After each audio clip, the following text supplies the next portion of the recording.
fakteve, duke e theksuar, nënvizuar këtë dhe më pas duke përquar edhe një mesazh shumë të fortë tek gjithë ata që e ndiqnin, por edhe para trupit gjykues, apo jo?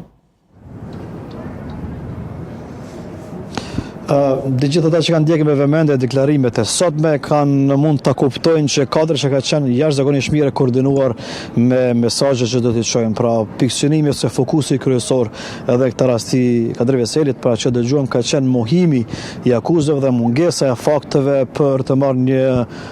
aktgjykim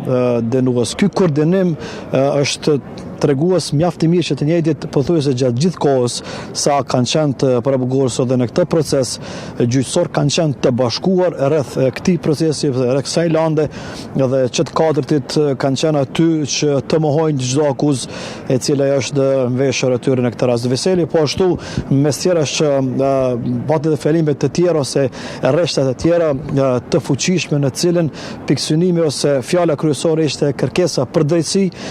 pra të jenë subjektiv në gjithë analizat dhe në fund sipas tij